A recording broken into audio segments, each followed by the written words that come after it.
Hi everyone, and welcome to another episode here at Higher Fire Inspire. I'm your host Lizanne Dsouza, and today we're going to be talking about something that has been coming up, at least in my recruitment career, for a very long time. For people who've been listening to my podcast, you'd know that I started off my career here with Lizanne Careers. We started to hire for a lot of startups, a lot of small to medium sized businesses, which are not so small anymore. But a lot of them also started as family businesses, or that was actually a parent company that just evolved into maybe a unicorn even right now. And today's topic, before we go into a lot of details, is how family businesses have adapted over the years. Okay. And the brand that we're going to be featuring today is Sadhev, which is an Ayurveda brand. I have the founder and the owner of the business today, but I feel like no one's probably heard about this brand. But since we're talking about family owned businesses and the parent company, everyone's probably heard about the parent company. It's called Medimix. What I'm going to do is let Lasakan take over and give us a little bit of a brief about the brand, how he started it, the idea that he had, and why he thought of taking a very famous household brand like Medimix and then moving from there, and what direction did the company actually take. And then we're going to go into details about the challenges that were faced. Obviously COVID cannot be ignored because so much changed during that time in terms of e-commerce, and I'll give a few stats as well. So yes, Lasakan, please introduce yourself and tell us a little bit about the brand.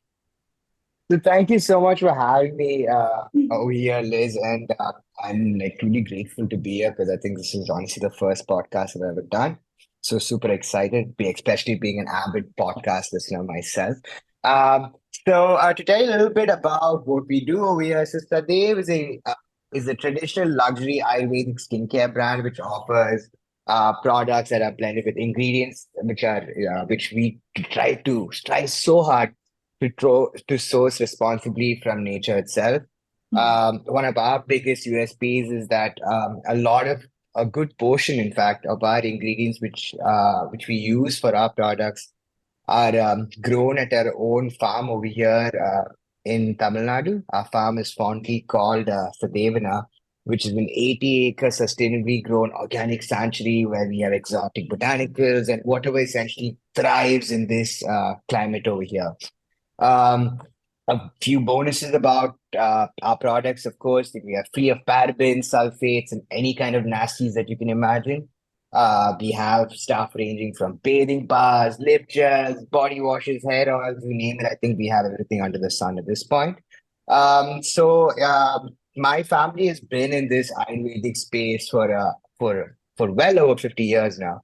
And they've really helped establish the name. And I think Medimix and Ayurveda are pretty much synonymous in today's day and age.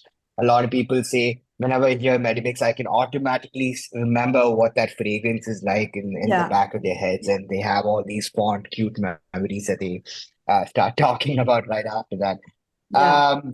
But what I did was I decided to, use my family's resources and try to use that to kind of pivot into something more unique and try to create something on my own which I can truly be proud of, you know.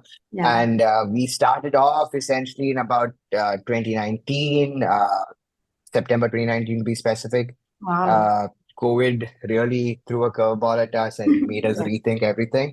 But in a way, I think it was great because COVID also kind of bolstered the D2C e-com space in India and made it like a real force to reckon with, and people got more comfortable shopping online. And especially given how much time they're spending on these screens.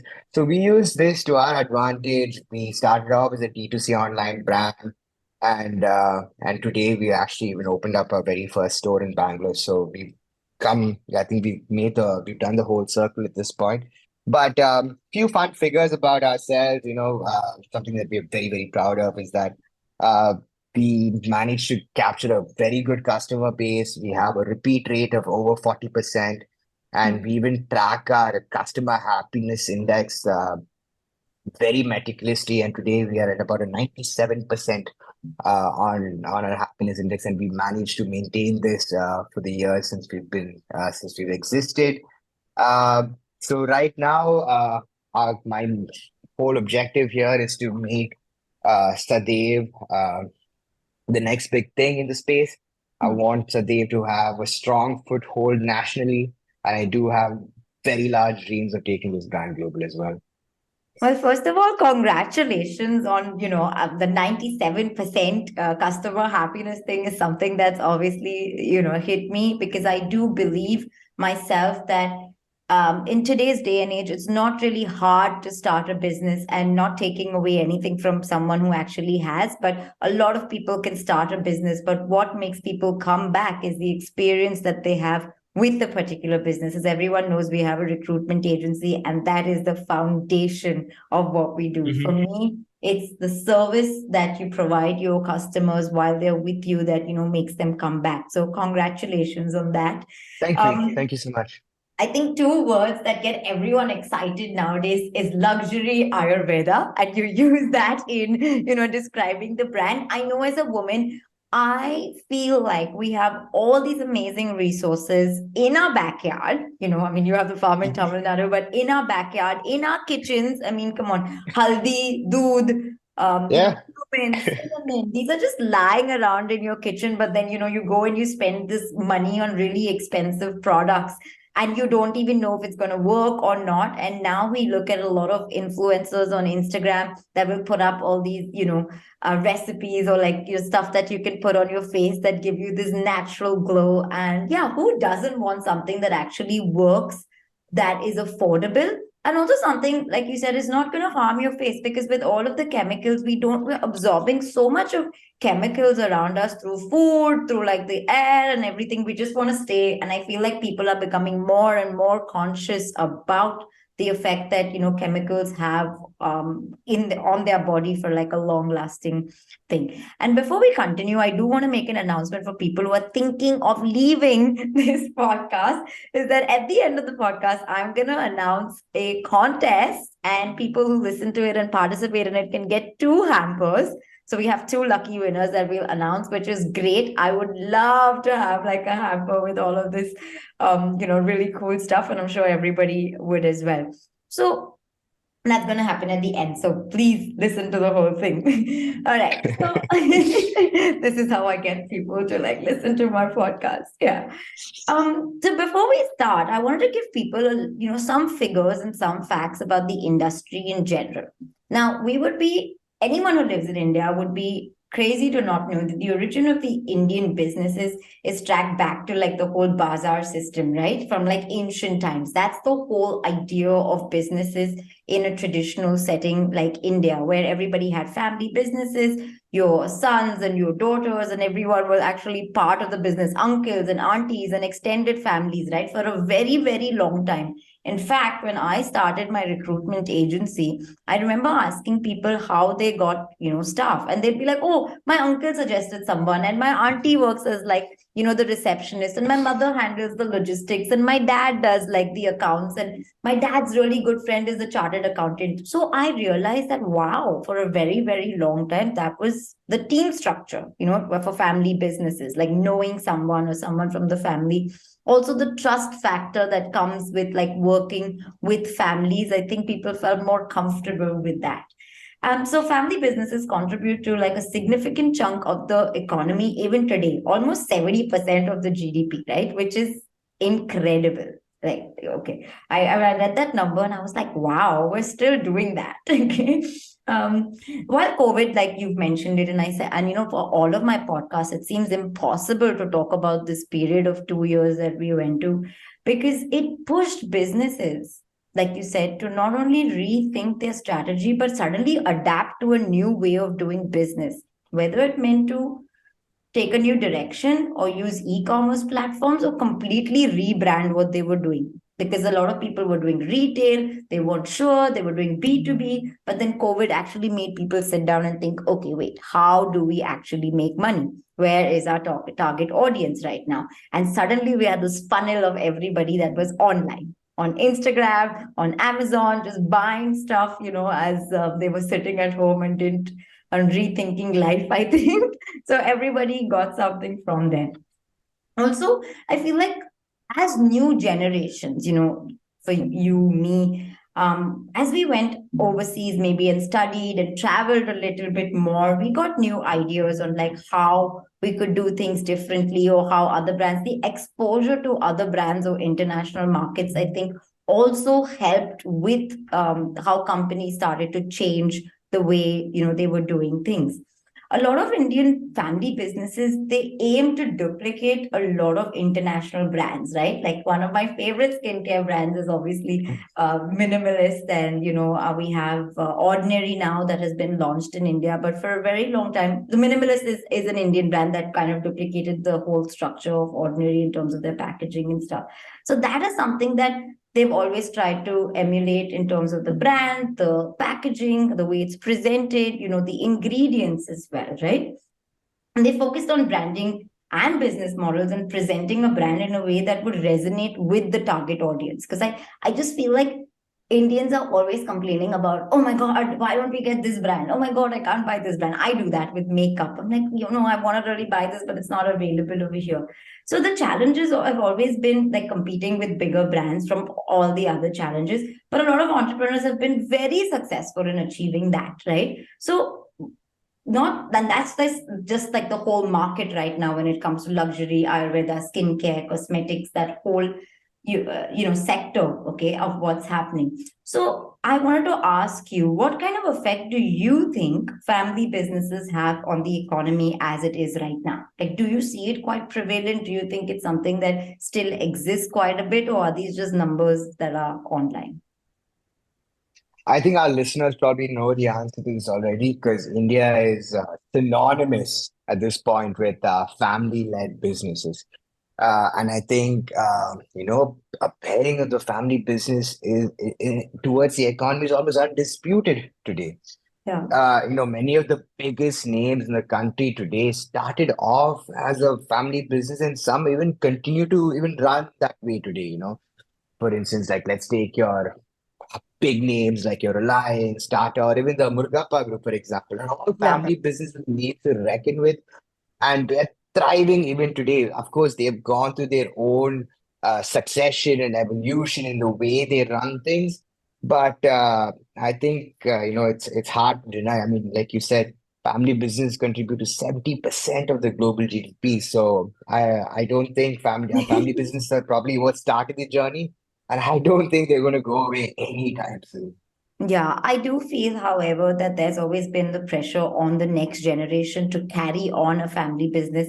Especially traditionally speaking, we have to accept it like sons in the family are always sort of pushed in that direction that, oh, your father has built all of this, or you have this family legacy. You can't just leave it and just walk away. So, what are then some of the challenges that you faced as somebody who actually has, the family business of many Medimix, which is a really big name? The moment you say it, you can see the logo, you can see the packaging, you know what it smells like, yet you said it brings up all these memories. So, what are some of the challenges that you faced?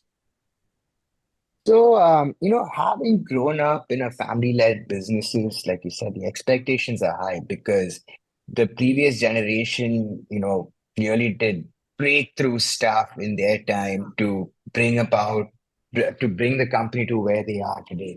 Hmm. And there's always this belief that in a family business, the carpet is simply laid out for you, and it's like a walk in the park. Yeah. But I don't think it's the case. And it's safe to say that was definitely not my case for Hmm. sure, and it's always like a constant challenge to prove your worth and earn your table, earn your seat at the table. And this is something that I for sure, have not taken for granted and continued to strive to achieve even till today. I think another very important factor about family businesses, because like you said, it's expected for the next generation to take on. I think that's why it's really, really important for families to have that conversation, to talk about succession, to talk about where they want to see. Because in a lot of cases, I mean, the kids may not even have any interest in joining the family Yes. business, and that's okay.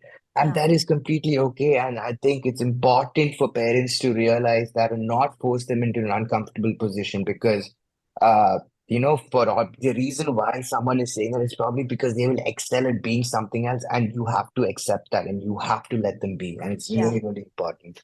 Yeah, that is such a good point because I've noticed that some of the reasons why family businesses end or fail is because the next generation may not really be passionate about it in terms of how they are, and Definitely. they don't even have the leeway of doing something different, like, you. Hmm. And by Hmm. the way, my parents also used to have a recruitment agency, but for the merchant navy, it's something that I constantly Ah. forget. Do you feel like sometimes we completely ignore what our parents do?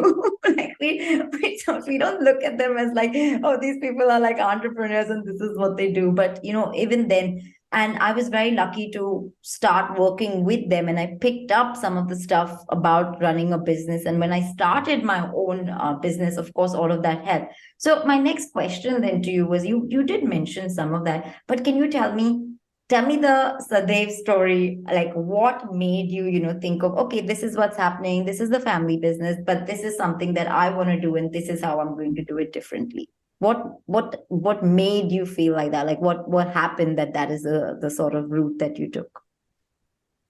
So, truth be told is like, even for me, growing up, I was very apprehensive about joining the family Yeah. business because there were certain points in my life when I just wanted to completely detach, and I was heavily contemplating for the longest time to become a professional photographer because it's something that I really, really enjoy Yeah. doing, and I thought about this many points, but then.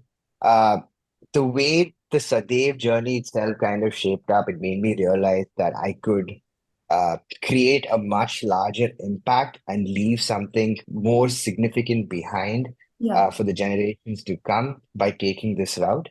Yeah. So the Sadev story kind of started off for me essentially when I got back from university in about 2015. Yeah, in 2015. So I came back from the US and I joined the family business and I was being inducted into various departments within the Yes. company, trying to be Yeah. groomed and inducted into the way things are going.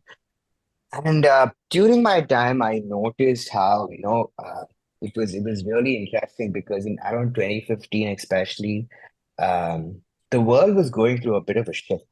Yeah. It was the rise of the conscious consumer. Yes. People were starting to say, I don't want chemicals. I want something that's clean. I want something that's organic. I want something that's good for my skin as well as the environment. Yeah. That whole awareness didn't necessarily exist before. Yeah. And along with this, Ayurveda also kind of piggybacked on this trend because I remember, I used to go with my dad when I was probably like in the 11th, 12th grade. Mm. I used to shadow him on meetings, and the ones that really the memory that comes to my mind first, I remember this one time we were in Canada, and Mm. my dad was trying to pitch to a Canadian distributor to take up Medimix over there. Yeah. And during that visit, the guy had no idea what I was. He was like, "What does that even mean? I've Yeah. never heard this word before." And then from there till like 2016, and I was like, shucks, it's crazy because, people from all over the world want to Ayurveda. They've been willing to, far travel and wide just to come to India, just to experience it, to Yeah. take what they've learned and go back to the West and spread the goodness. I was like, man, there's something big over here. And I Yeah. really thought like, okay, maybe I can use this to create something new. So during this time, I also realized how, especially in skincare, Ayurveda was becoming bigger, and people more than anything else Mm. were willing to pay a premium for this. And I think around that time is when brands like Forest and Kama and all these Yeah. guys started coming about on the scene, and it was really really impressive what they had done. They had taken something as traditional as Ayurveda, and they had made it, you know, sexy for a lack of better words, Yeah. to kind of appeal to a whole new audience and try to capture a whole new trend. And after witnessing all this, I was thinking to myself, and I had a conversation with my mother saying, maybe there's something that we're not looking at over here with Medimix. What if we could also kind of create something that's clean, that's beautifully packaged, Yeah. that is taking Ayurveda and kind of adapting it to the consumer of today and tomorrow. Because one thing what I noticed was Ayurveda was always having bad reputation where people were like, oh, Ayurveda is cumbersome. Ayurveda can be pungent. I don't think Ayurveda can be a daily driver per se, Yeah. because it was a Yeah. very laborious thing. So after factoring in all these pain points, we decided to, work closely with our research and development team to try to understand these pain points better and see how we can solve them in a functional but yet very beautiful way at the same time. So then my mother and I, we decided to, we went back to our farm, we looked back through our ancestral textbooks and Yeah. whatnot, Right. and we dug up a whole bunch of old formulas and stuff that were just lying around being not Wow. being utilized. Uh, we put that together, then we started, creating product by product with our R&D, sampling them, trying it on ourselves, giving it to our friends, getting feedback. Wow. And then, yeah, and then we were like, okay, then I was like, I always have this passion for art and design Yes. expression. I was like, it can't be this plain Jane thing. It has to be like something truly breakthrough, something that can essentially, pave the way for eye beauty, as I like to call it. Now everyone's talking about K beauty and C beauty and all. I was like, no, eye beauty can be a serious factor. Yeah. And the thing is, we as India have all the resources, we have the capability, but it's just untapped. So then we tried to, like, even our packaging and stuff, it was something that we put a lot of time in. So when you look at our packaging, in fact, like all the illustrations on our packaging are actually hand drawn first Yeah. with Wow. watercolor, Yeah. and then we photograph it, and then we superimpose them digitally, and that's how all our packs are created. In fact, all our packs feature all the ingredients that go in with the hand drawn, and that's how we create it. So I was like, okay, this is the kind of stuff that I think is going to be truly clutter breaking.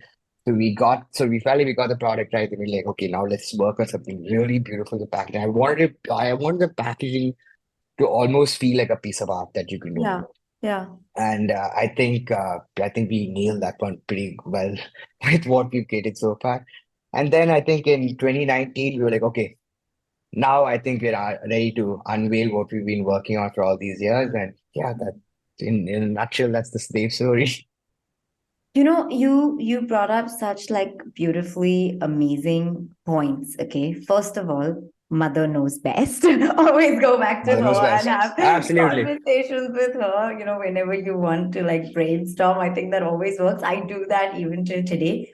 The second thing that you brought about is like a lot of young people, they're not sure, right, if this is the path that they want to take when it comes to a family business. They're like, no, this is not me. And I think a lot of it comes from them seeing the struggles that their father or their mother or the way they've run businesses or the kind of pressure that they have, or they have a passion, like you said, photography was something that you, and they're like, well, I don't want to have to give this up. I want to do something that I'm passionate about, and I'm not passionate about it. And what you told us was, it's such an amazing story of you actually being able to pursue your passion, which is through art and the photography, through the packaging. So you can always find ways like that if you want to. I mean, this podcast is not Mhm. about telling people what they should do for careers, but more about that, you can have both. And I feel like we tell Exactly. ourselves this story a lot of times that there can be only one story, but actually, they can be two stories, right? You can really enjoy what you do, be passionate about it, and continue doing that while running your own business. Of course,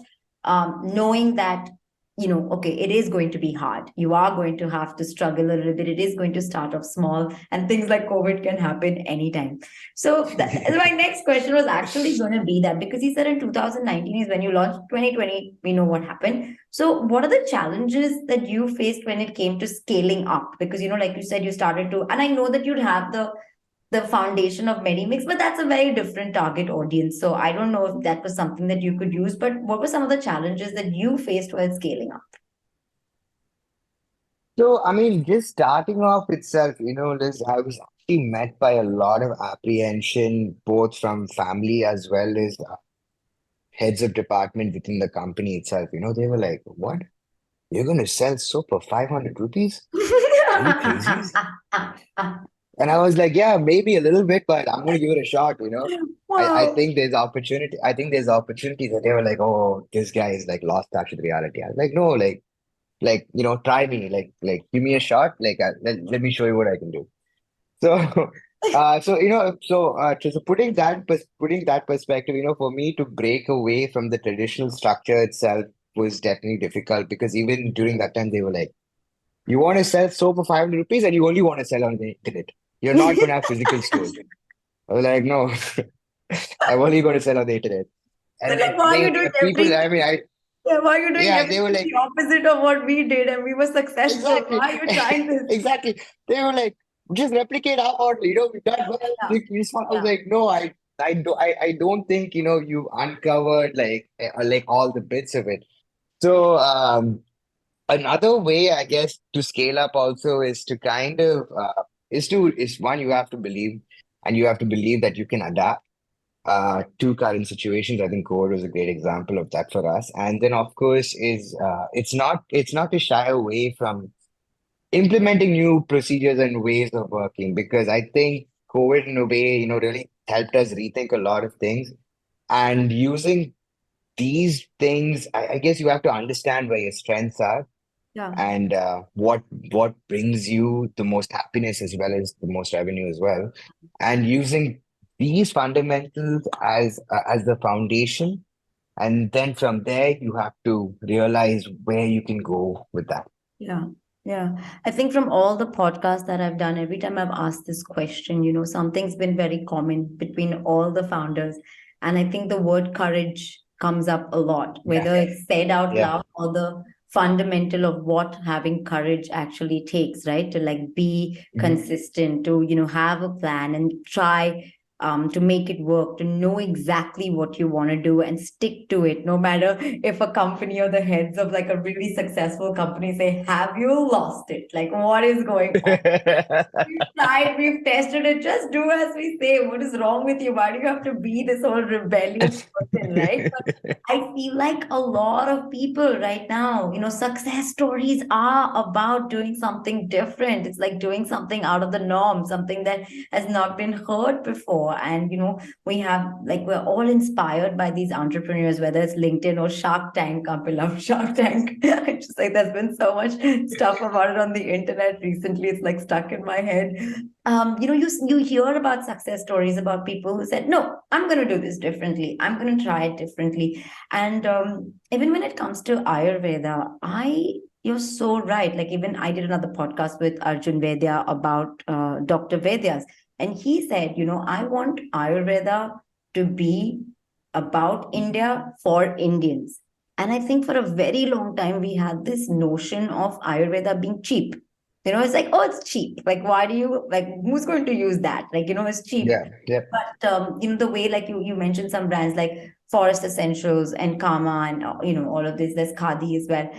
They are brands that have shown that well packaged goods can actually compete with international brands and is actually effective. And for people who want to use natural ingredients instead of just doing it on a Sunday, putting a haldi pack on your face, this can now be an everyday product that you can use, and why not? So I think it's amazing is that just getting into your target audience minds and kind of educating them also. Like, a lot of these brands started to educate people about Ayurveda, which nobody knew before. So I love that, like, this whole industry is not only giving us and the product itself, but also educating us about natural living, about organic living, about clean living, about sustainable living, about using products in our backyard, and actually in turn helping family businesses and also like promoting the use of local products, which I think all in all is a great package for an economy or an industry, right? So yeah. Absolutely.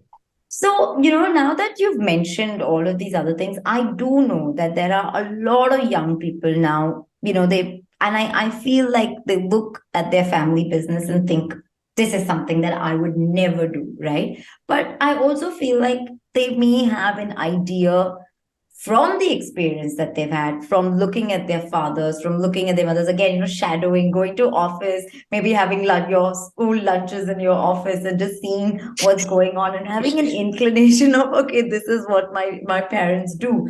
I know that there are lots of people like that. I mean, are there any tips that you would like to give people who are looking to scale their own family business, or even just completely reach out and to do something else, but still do something within that? So maybe three tips that you can give them to like start off, or like even get into that thought process of doing something like that.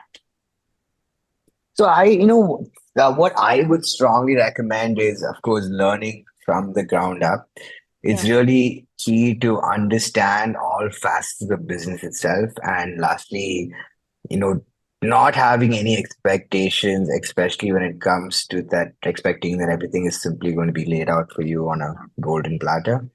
Um, if you're looking to develop your business itself through your own route, I would suggest, um, you know, utilizing what your family's and enterprise existing foundations and resources that you already have, and using this to truly find a gap in where trying to find a gap in the market. Hmm. Because there is and especially that gap has to be something which you as an individual has to have genuine interest, and not something you Yeah. do it for the sake of just to prove a point. And I also think the most important thing, at least for me, was you gotta persevere, man. Just have to persevere. Things will not always go your own, will not always go your way. Uh, there will be headwinds. Uh, Things may take a lot longer than you expect, but it's important that as an individual that you have to believe in yourself, and you simply can't take no as an answer that easily. Because those will come about, and those came my way a lot. It was a struggle because there were even certain points while putting Sadhev together. I was like, what am I even doing here? What is this I'm even trying to achieve? But then I was like, no, because it took a really long time, and I was like, you know what? There was this one quote that really resonated with me. It's like, um, things that were built to last take time, and that's Right. okay. Yeah. And I think it's this thought and this quote that really helped me, go past all that. And I truly believe that it's okay. Like today might be difficult, Yeah. but nothing is permanent. It's all impermanence. It will go away, and it's all right, because tomorrow is going to be a whole new day, and we can do new things. And I think this is what really helped me uh, to you know to scale it up and to try to pivot from what we already had to create something that was which I truly believe is exceptional, and I think it's going to have a legacy of its own. I mean, it's really humbling, and I'm so glad you're very honest about your experience to know that someone who actually comes from a very well established family business had the same struggles as somebody maybe who did not. And it's so beautiful that you mentioned this fact that you never give up, because I feel like it's so easy for somebody to have a family business to just be like, you know what, this is not working, I'm just going to go and do something that's already existent, right? And I hear a lot of people saying, "Oh, it's easy for you because you have something like that. Oh, it's easy for you." But the truth is that everybody has their own struggles, their own journey. Absolutely. Failure is something that happens to all of us, no matter what your safety net is, no matter what your support system is. I also feel like, when you were talking about how you had to literally just constantly prove yourself to other people, that's even more pressure if you have something, in place.